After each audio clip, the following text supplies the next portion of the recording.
Hello everybody and welcome back to OMB Reviews. I am the critic who is a cynic. Hope we're doing well, and today we'll be doing a little bit of a box office forecast for this weekend, which has new film Candyman coming out in a sea of pretty much nothing else. This is really the only major release set to come out this weekend, and we're going to see films like Free Guy go into its third weekend, and Paw Patrol and others go into similar situations as well. And so it really does have the best position to be number one at the box office because it really doesn't have much competition. But before going any further, please make sure that you smash that like button, light up that fire button if you're watching over on Odyssey, and also make sure that you're subscribed to the channel with that bell notification turned on. That way you know every time a new video or live stream goes live on the channel. So as I was saying, Candyman, the Candyman can. Not the same Candyman, of course. This is a horror film dealing with a man who was wrongfully accused of putting razor blades into candy and was not only arrested but also was beaten and killed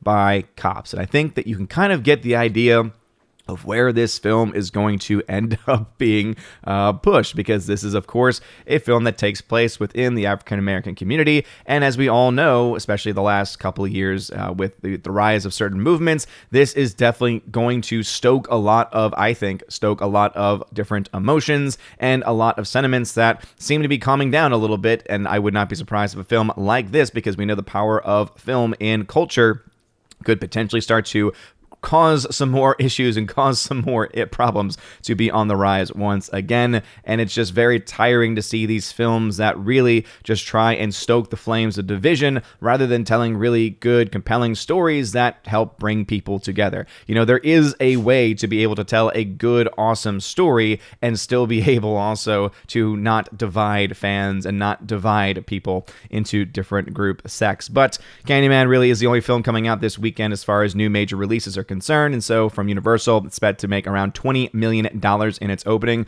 which is actually a relatively good opening for a film that only costs around $25 million.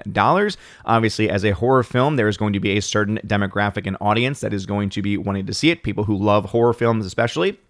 But also, since in the trailers alone, they were very much pushing the African-American community in this, as far as being the focal point of this. Also, of course, Jordan Peele's connection to this and all the films that he has done. There's obviously trying to, I think, really appeal not just to horror fans, but also to African-American audiences as well. And we all know that there are times in which they can really, when people release films, they can really try and get different communities to really show up in strong force to support these movies. And so I would not be surprised if this film is not only successful among horror fans, but also among the African-American community as well, with all of the different actors and all of the different people behind the scenes involved with this project, and also with their promo campaign very clearly being oriented towards the African-American community. And we all know that in many cases, right, that can lead to a huge box office success if done correctly. So again, Candyman, $20 million is what they are expected to make this coming weekend. Free Guy is expected to come in at number 2 with another really small drop from its week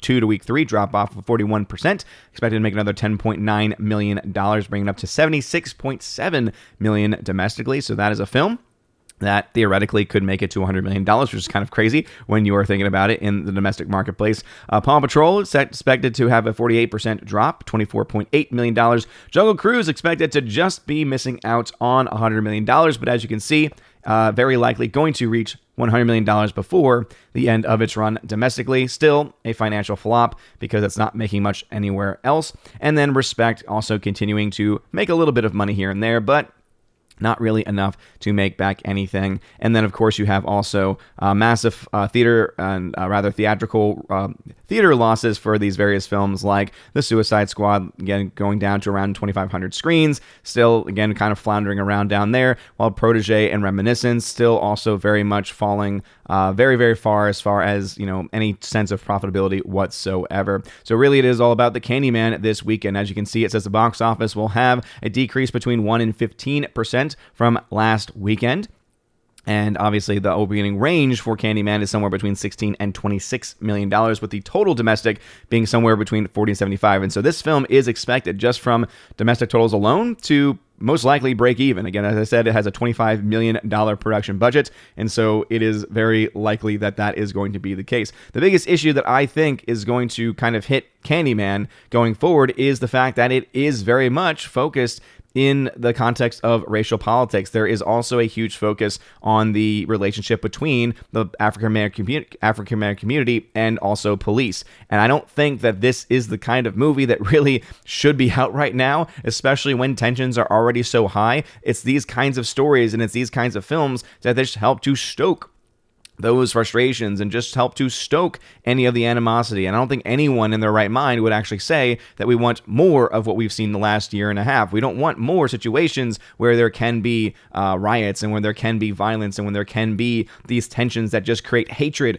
of one person towards another based purely on the color of one's skin. No one wants that. No one wants that kind of animosity being built, and yet that is what is really being, it seems, peddled by a lot of these modern filmmakers as such. As you can see there, Jordan Peele is on here as a producer of this film, and really I think kind of get an idea of why I'm feeling the way that I do about this, because it says right here about the film from The Hollywood Reporter. It says, director Nia DaCosta working from a script she wrote with Jordan Peele, and when Rosenfeld uses Bernard Rose's 92 film as a jumping off point for bone-chilling horror and expands provocatively on the urban legend of the first film within the context of black folklore and history, as well as the distorting white narrative that turns black victims into monsters. It then goes on to say, from the Wrap, Elizabeth Weitzman says, DaCosta, Peele, and Rosenfeld are playing with us. The victim is rendered less sympathetically than Candyman, as much as they are the notions of history, culture, and art and appropriation. They bring in actors from the first film, including Tony Todd and Vanessa Estelle Williams, but not always in ways we expect. They build on canon while simultaneously dismantling it. So, based on those two, we can basically understand that they have taken the concept built by the first film, which I have never seen, from 92, and are again trying to turn it into and build it within the context of, as it says, black folklore and history. And as you've seen from the trailers alone, you know that there is this dynamic of, evil cops. And I think that that is going to turn off a lot of moviegoers. The difference is that this film is not really being geared towards, at least based on the trailers, towards really a wide audience. It really is being geared towards a very specific group of people. And so therefore it could very well be successful amongst various groups of people because of that very reason. It has an 86% fresh rating on Rotten Tomatoes, and so it's got that going forward. And obviously audience rating, I would not be surprised, would be relatively mixed, because anyone seeing this film is, I think, going to potentially like it, right, for the thrills or for the horror elements of it. But I do think that you're going to have an audience in here who says, I felt like I was just being attacked. I felt like this was just a story that was not really made for me, right? You always hear that a line from Brie Larson of, was it made for you? The issue is that when it comes to wide releases for films, they kind of have to be able to reach out beyond certain groups and certain demographics. And if your main focus, as it says right here, there's a vengeful spirit who was killed as a result of an interracial love affair during the 19th century and now kills when anyone, says his name. But then it also says here that a one-armed man who was killed by racist police officers in the 1970s for falsely being accused of planting razor blades in candy. So you have a couple of different stories. It looks like you have a couple of different Candymen actually in this movie with different backgrounds, all again on the basis of and rooted in the concept of race. And so anyway, I just think that this is going to be a film made in today's world with the actors and the producers behind the scenes, especially, that they have trying to, I think, push these various narratives. I think that it's just going to end up leading to a lot of issues. Not to mention the person who is directing this film, Nia DaCosta, she hasn't directed anything except for a film called Little Woods. So that was the only other film that she's done. And guess what? Somehow, some way, she has been chosen to do The Marvels. That's right, Captain Marvel 2, which isn't Captain Marvel 2 anymore, but The Marvels. Guess what? She's going to be directing that. So I think that also tells us a little bit about the direction of the MCU going forward. And man, oh man. Again, I haven't seen this film yet, so obviously this is all just based off of what the plot synopsis is, what the trailers have been, and this is a film, obviously, that is expected still to be financially successful. However, I honestly think, and would not be surprised if this just, again, stokes more division, and that's something I just don't like. I don't like when we are being divided, especially by Hollywood elites who can sit in their ivory towers and just watch the world burn and just watch things happen and don't have to actually deal with the ramifications of their actions. I'm sick and tired of the way in which they treat human beings almost as pawns in their game. And honestly, I think that it seems to me, at least based off of what we're hearing from the synopsis, from the trailers, that this is a film that's going to try and do that.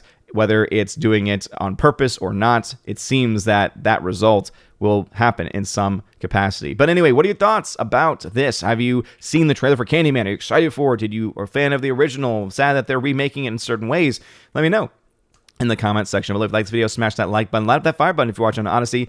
And also, again, I want to say thank you to everyone who has been supportive of Tina's campaign.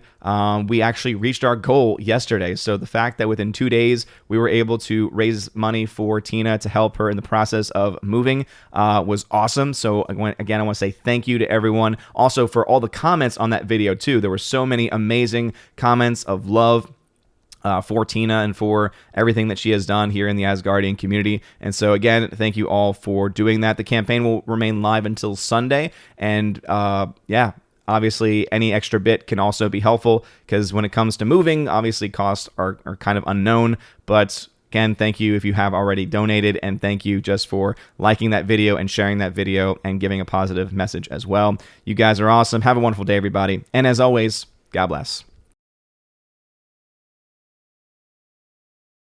And now for a huge shout out to all of my August Locals, Patreon, and Subscribe Star members. Starting off with my Locals crew: Cat's App, The Real It, D Sharp, Biffer the Hobbit, Robert Barnes, and Goblin Squatch. Thank you all very much for supporting me over on Locals. And now on to my Patreon members: Andrew Hoyle, Brian P., Christopher Bowman, Dion, Don Bruno de la Mancha, Father Christopher Miller, hail to you, Father. Father Damian Cook, Garrett Searles, Harold Francis, Inflamed Wood, Jacob Juice, Jeffrey Toone, Jonathan Carney, Lance, Laura, the Modern Major General's Story, Mike Jackson, Mad Mitch Dunaway, Mondo Spieler, Mr. Peabody, On to June, Orange Hat Reviews, Out of Step with Reality, Priscilla Hall, Rosetta Allen, Teresa Martin, Theodore Bendon, Tina Bojan, and Tina B., the Empress of the Universe. Thank you very much for supporting me over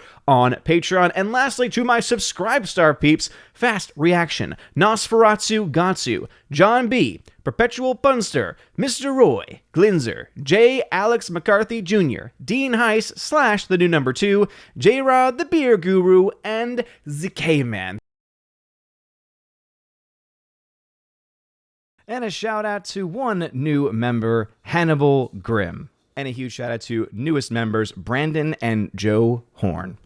Thank you all very much for supporting me on Subscribestar, and to everyone for supporting me on these platforms. Also, a shout out to all of my YouTube members. You get shouted out at the end of every single live stream. And if you want to have your name shouted out at the end of every live stream and every video, please check out my Locals Patreon Subscribe Star. And you can go ahead and find those links in the top link of this description. You can find it's called the Willow link, and it'll have a list to literally all of the social media platforms and all the different ways that you can support the channel. If you join at the $1 level, you can actually get your name shouted out at the end of every single video and live stream. $5 level gives you that, plus you get access to exclusive giveaways of 4K titles. Right now, I've got tons of 4K steelbooks to give away this month, including for Top Gun. I also have A Quiet Place Part 2.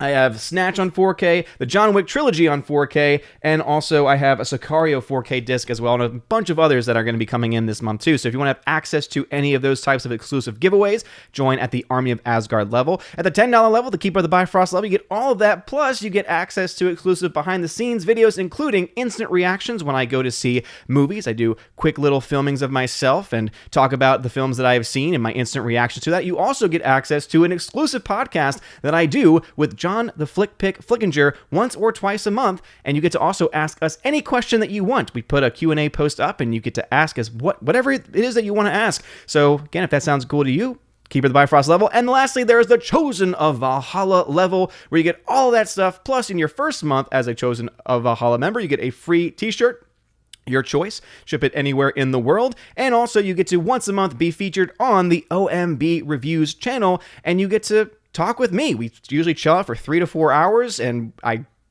ask everyone what they've been watching, what they want to talk about, what they want to promote, and it's always a really good time. And so if that sounds interesting to you, please consider joining. That is going to be on Subscribestar and on Patreon only, as Locals is just the keeper of the Bifrost level. But anyway, thank you all very much for your time, for your support, and for listening to this shout-out video. You're all amazing and beautiful people. Hope you all have a wonderful rest of your day. And as always, God bless.